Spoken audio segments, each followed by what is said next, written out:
And before that, on BBC One, we investigate the fastest clocks in the universe with Patrick Moore.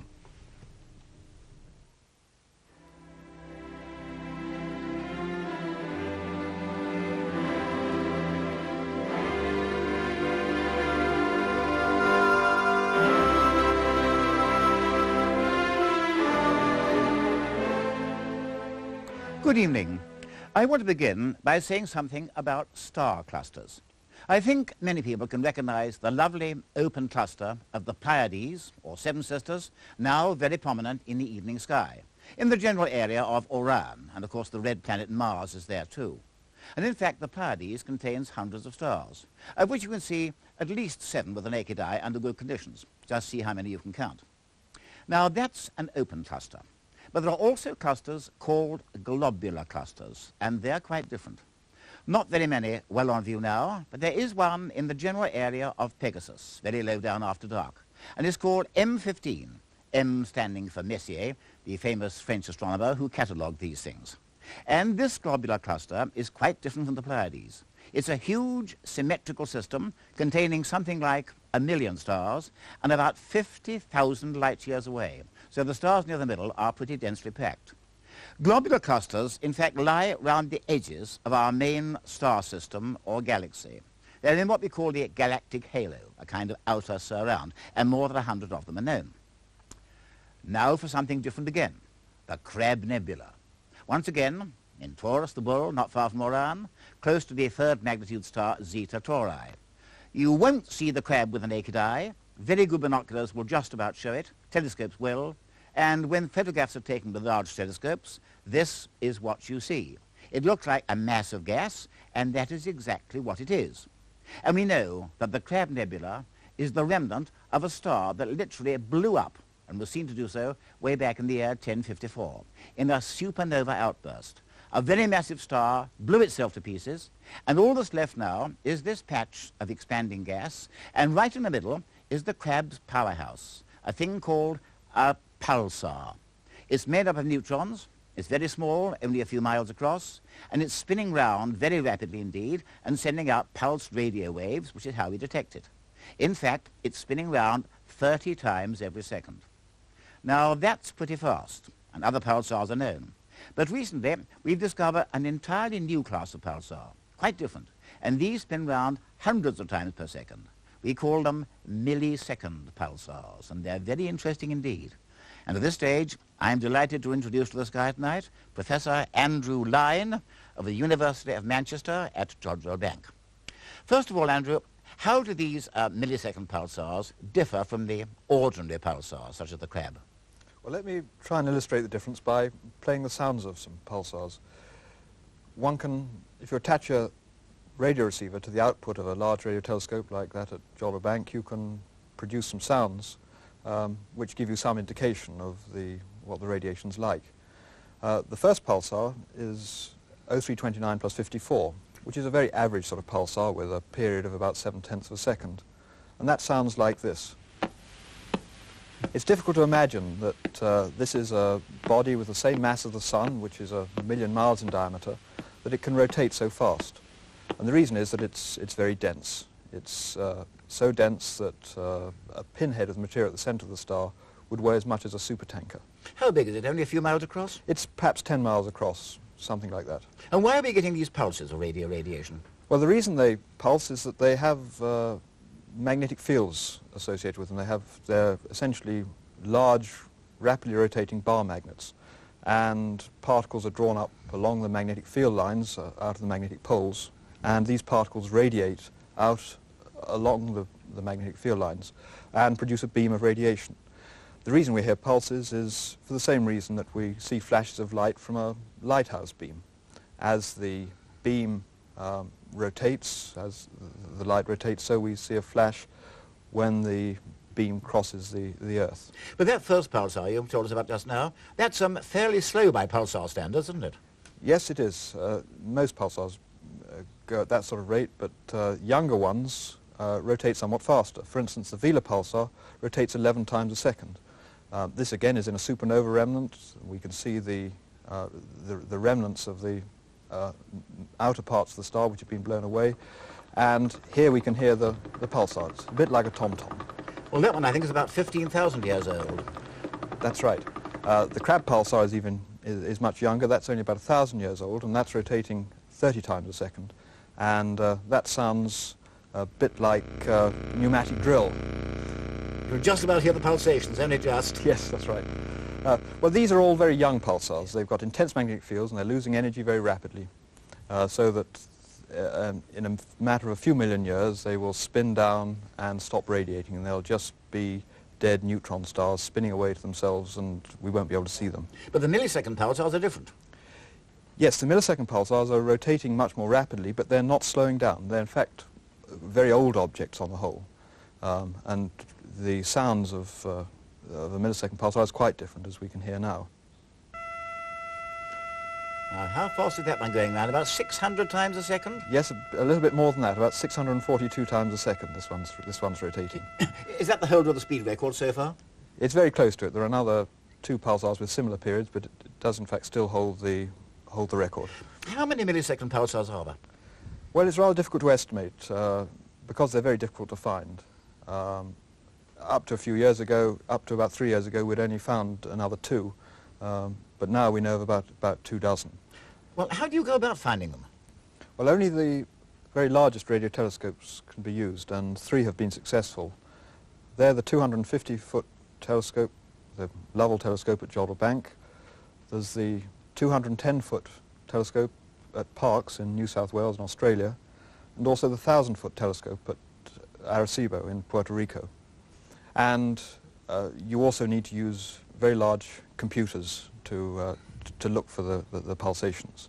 How do you go about it? Well, the problem is made very difficult because of the distortion of the pulses by the passage through the interstellar medium. The interstellar medium is ionized, and this means that the results in the pulses being dispersed. If one puts a number of radio receivers at different frequencies very close to the pulsar, the pulses in these 100 or so receiver channels all arrive at about the same time, as we can see on this diagram. And if you add up all those channels together, you'll see a nice clear pulse once every pulse period. But as one goes further through the interstellar medium, so the lower frequencies take longer to reach the Earth, and the path becomes, the track becomes curved as the lower frequencies are delayed. And by the time you reach the Earth, this delay can be quite large, and if you added all those up, you would smear out the pulses. So when you're searching for pulsars, you have to look for a number of different dispersions. You have to try and de-disperse the pulse to line them up before you can start looking for pulsations. And that's the main reason why you have to use very large computers. Well, it's quite a task. Well, we've been talking about the ordinary pulsars, which are due to supernova outbursts, but the millisecond pulsars seem to come in an entirely different category. Now, what exactly causes a millisecond pulsar?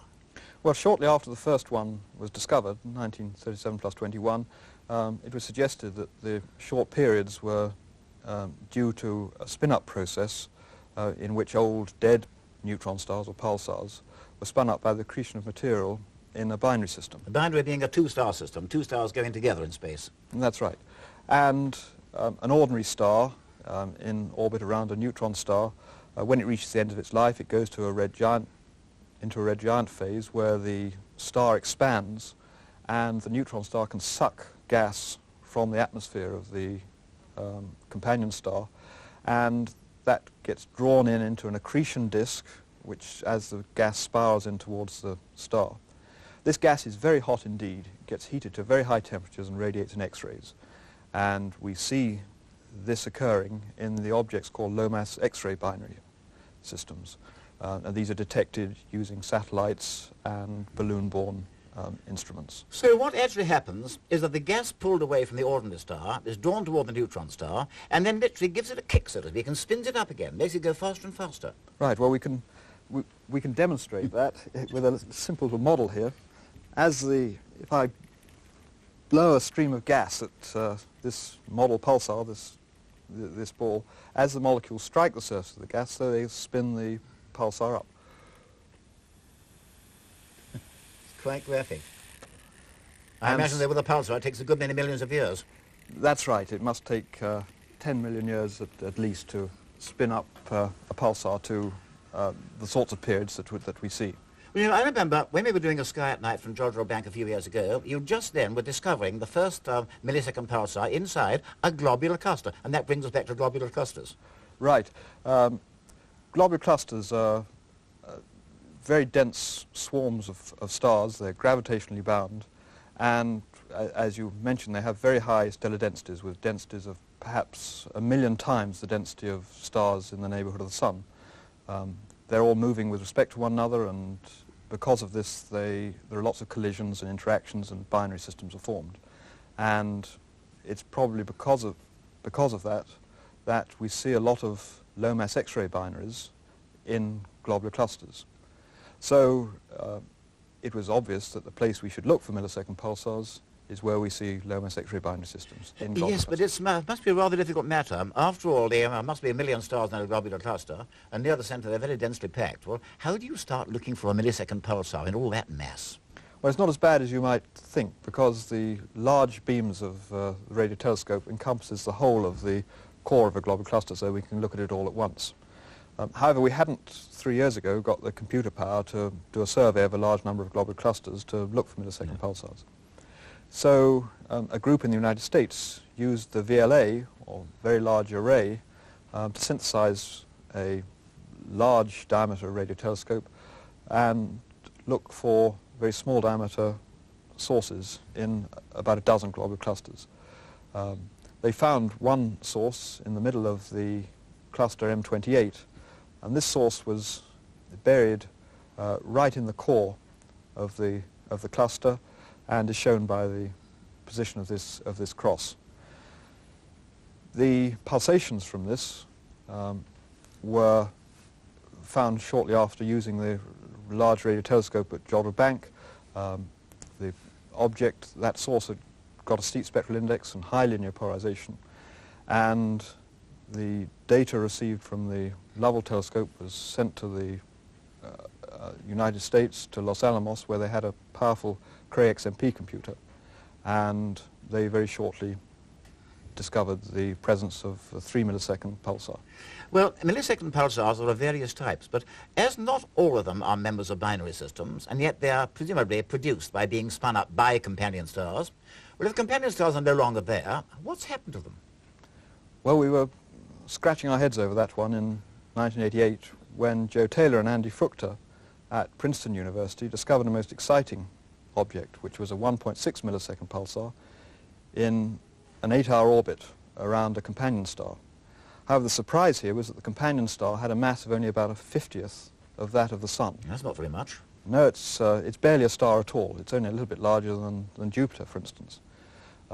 Also, the star was seen to occult or eclipse the pulsar as the pulsar went behind it, which meant it had a large diameter. So it was a very woofly sort of star, and it's not an ordinary star at all. Moreover, there was evidence for a stream of material flowing away from the companion star. And what we think is happening here is that the very intense radiation from the pulsar is impinging on the surface of the star and cooking it and boiling the gas off it, and it's being blasted away. And in perhaps 10 million years or so, the companion star will have been evaporated completely by the pulsar radiation, leaving a solitary pulsar. It's not the only case, is it? No, it's not. We've recently discovered another pulsar in the globular cluster Terzen 5, which shows similar effects. The flux from this pulsar varies, as you can see in the lower of these two diagrams, as the pulsar goes behind the companion star, so it's occulted by it. In the top diagram, you can see the variations in the period due to the Doppler effects of the motion of the pulsar as it goes round the companion star. Now, this is not a steady phenomenon as it is in 1957 plus 20, and we see a lot of weather in the behavior of this system. You can see here observations on about 10 days of about 3 binary orbits, and on some days the pulsar is there for 60 or 70% of the time. But on other days you just see it sporadically, and on 1 or 2 days, or at least on the 1st of March, for instance, we saw no indication of the presence of the pulsar at all. On those days it was obviously completely engulfed by the atmosphere of the companion star. So no 2 millisecond pulsars are actually alike. And I imagine that there were some globular clusters which contain several of these things. Yes, that's right, and in particular M15, for instance, which you mentioned earlier, Yes, that has 5 millisecond pulsars which have been discovered at the Arecibo Observatory. We can see the position of one of these some way out from the core of the cluster on the left-hand diagram here. On the right-hand side we can see the other 4 millisecond pulsars embedded in the core, together with a low-mass X-ray binary, AC 211, which is one of the objects in which we think the spin-up occurring, so that in perhaps 10 million years' time, that will be a millisecond pulsar. We won't be here then, I'm afraid. Well, M15 isn't particularly spectacular, and I always think it's a pity that the 2 most impressive globular clusters in the sky are both in the southern hemisphere and can't be seen from here. What about 47 Tucani, for example? Oh, 47 Tucani is a beautiful cluster. It's in the sky just near to the small Magellanic Cloud, and this is a most exciting object in that in the last 3 months we've detected no fewer than 11 millisecond pulsars, all within the cluster. Quite why there are so many, we don't know yet, but we hope to in due course. I wonder. Now, what's coming next in this research? Well, these millisecond pulsars, of course, are superb clocks. They're great big flywheels sitting up there in space, spinning away, and of course they've got lovely ticks attached to them. And in fact, as clocks, they compete with the best atomic clocks we have on the surface of the Earth. And we can use them to study things like the density of matter within globular clusters, we hope, when we study their acceleration within the gravitational field of the cluster, looking for dark matter which does not emit optical or radio waves, maybe dead neutron stars or white dwarfs or something like that. We can also use them possibly for the search for long-period gravitational waves. 2 clocks separated by a large distance in space, if a gravitational wave passes over one, we expect to see the rate of pulses change slightly, and if we see such a change we would attribute it to gravitational waves. So, as well as being fascinating, these millisecond pulsars are telling us a great deal. Andrew, thank you very much indeed. When I come back next month, I'm going to come very much nearer home, and I'm going to talk about the giant planet Jupiter, now brilliantly seen in the evening sky. So I hope you'll join me next month. Meanwhile, don't forget our Sky at Night information telephone line was giving us the latest news, and the phone number there is 0836 406075, and calls charge 33 pence per minute cheap rate, 44 pence per minute other times. And of course, you can check that by looking at CFAX page 616. And so, until next month, from Andrew Lyne and myself, good night.